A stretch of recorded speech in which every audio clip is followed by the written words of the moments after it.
I don't care how long my cleaners spend on site as long as the work's done.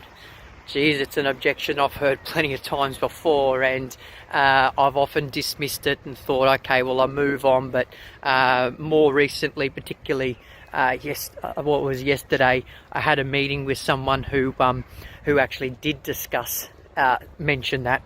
And it was quite odd, because I kind of think at the end of the day, you're here looking for a solution to your business.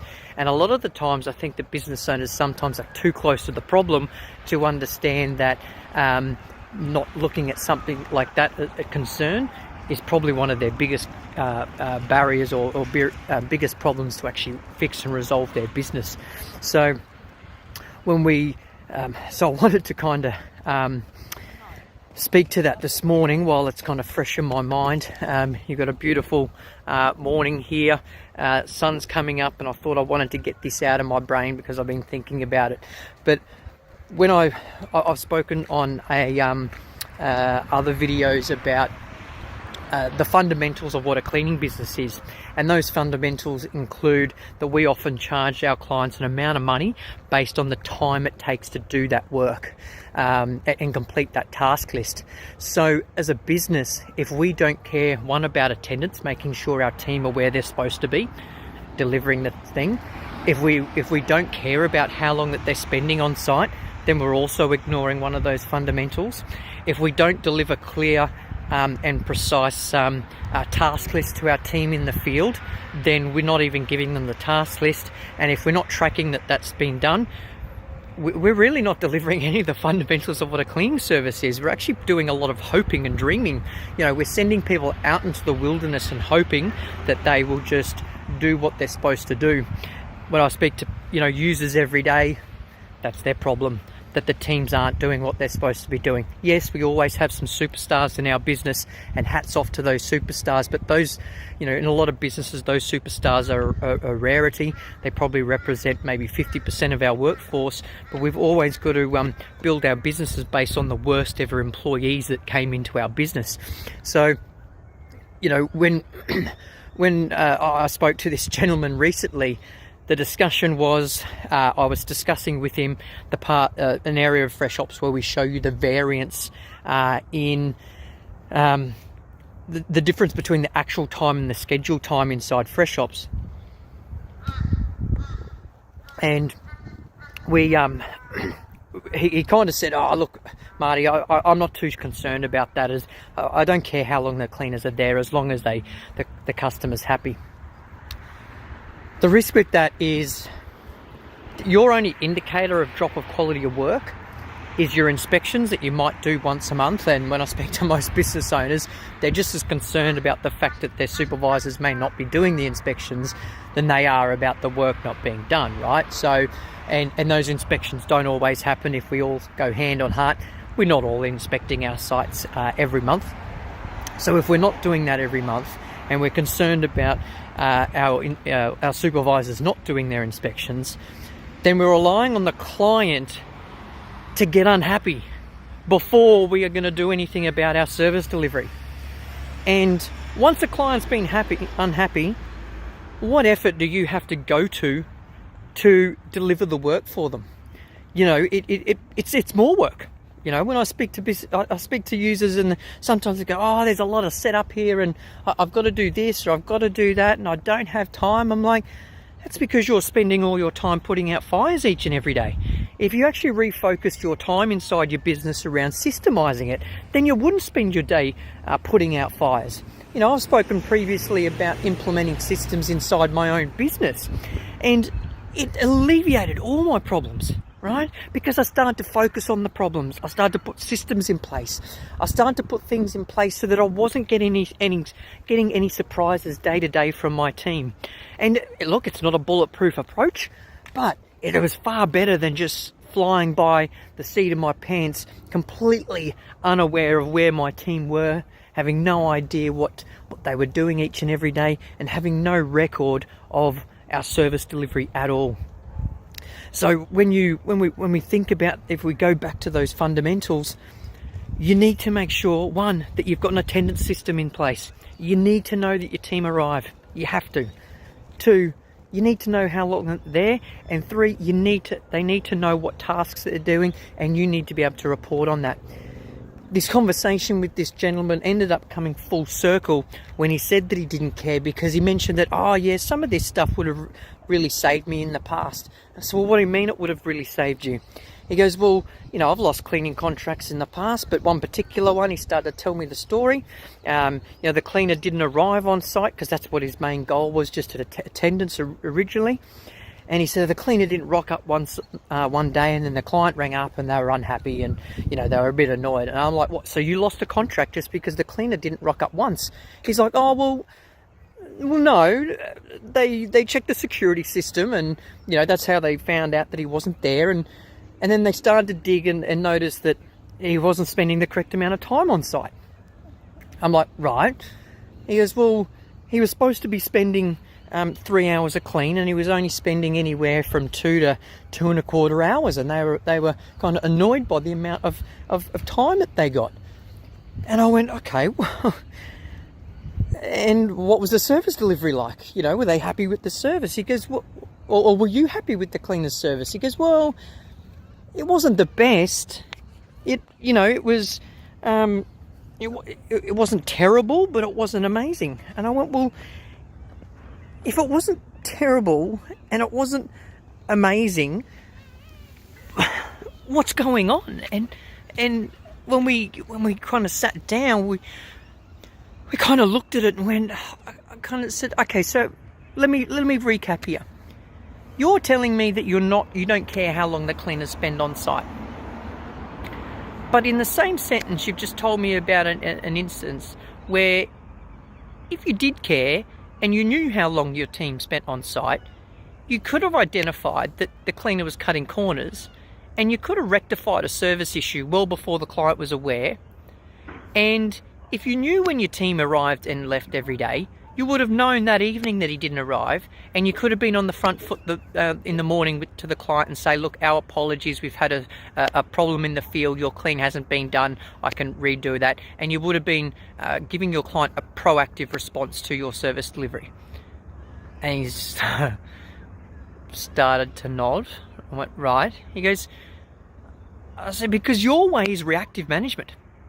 You're waiting for the client to do your job as a business owner and tell you when your service is failing.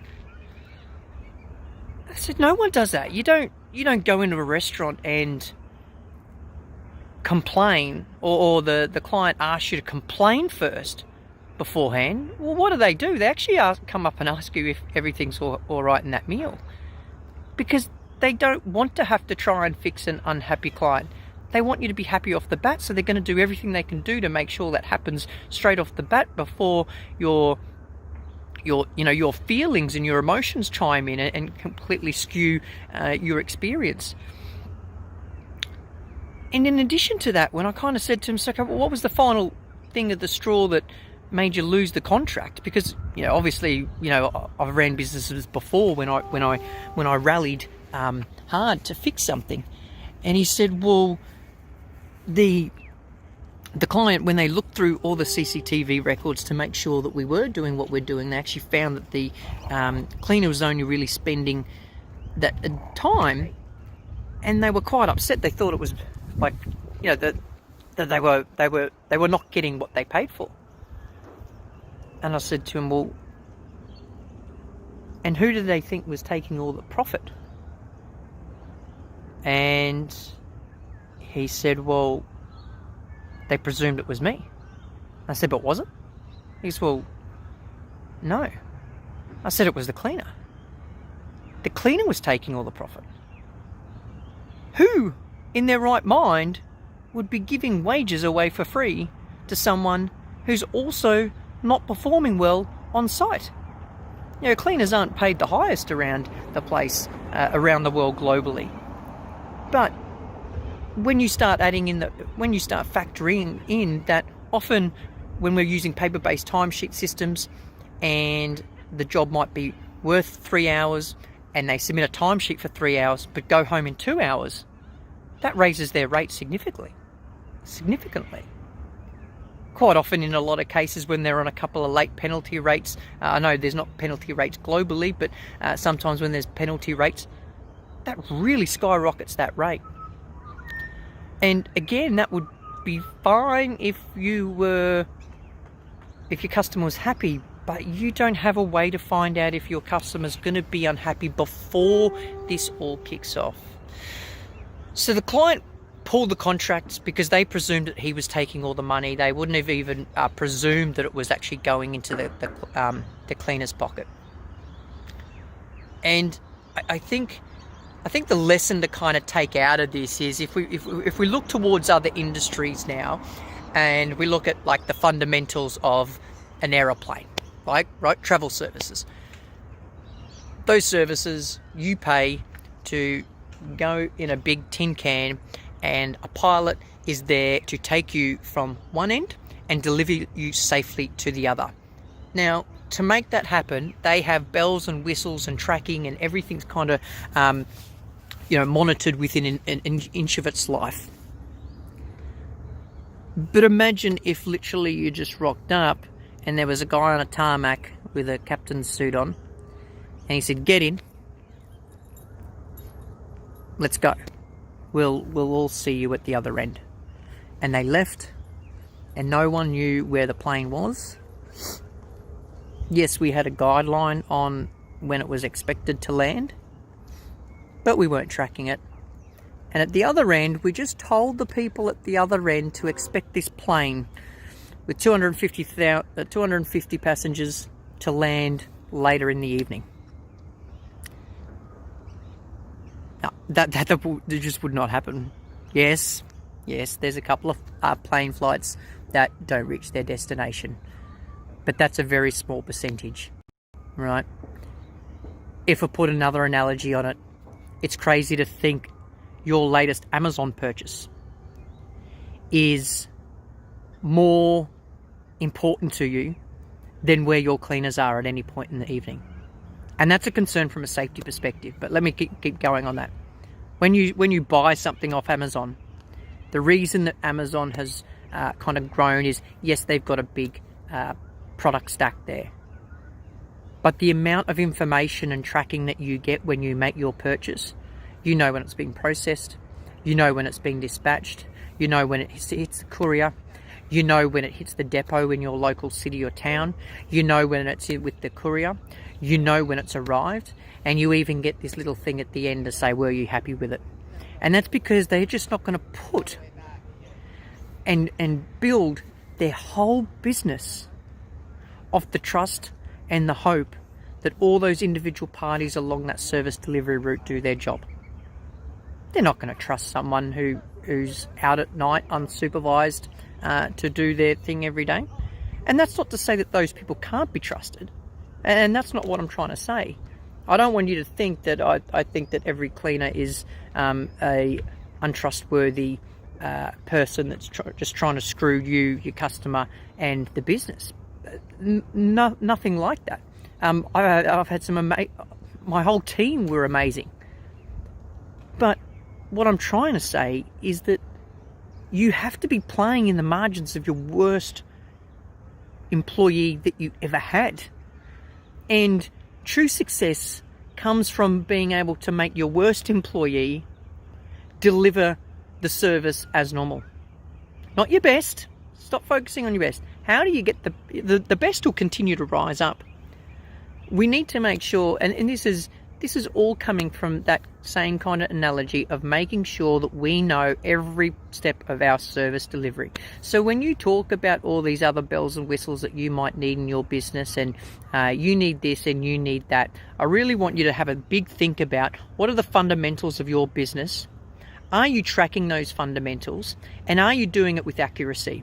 So, and really get that Amazon mindset. And you've probably heard me speak about Jeff Bezos in the past. We all do have to be envious of those kind of businesses, but you'll notice that they just leave nothing to chance. Everything is tracked, everything is monitored, everything is measured, because it's only when that happens you can actually start measuring those things. And there's there's a common saying that you can only improve what you can measure. And obviously, if you have no idea about those core fundamentals inside your cleaning business, then it really gets hard to measure them, and it really gets hard to find out exactly where your problems lie with your service delivery. Not what you feel, because as business owners we can kind of get some weird feelings about our business. We can sometimes make strange assumptions because we're very, very close to the business as well. So I guess I'm going to get up and start walking again. But look, I guess my main thing is that I think, particularly that comment, I don't care how long the cleaning takes, as long as it takes, is the wrong comment to make when you think about service delivery in the cleaning industry, because you should care. You have to care.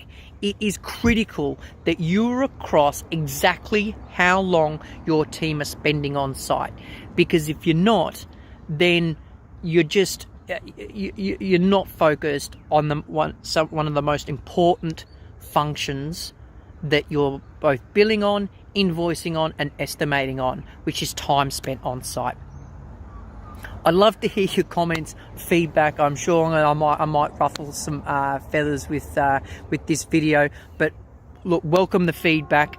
Enjoy the rest of your day. I'm going to get up and enjoy this lovely morning up in Queensland here, and finish off my coffee. So enjoy the rest of your day. Bye.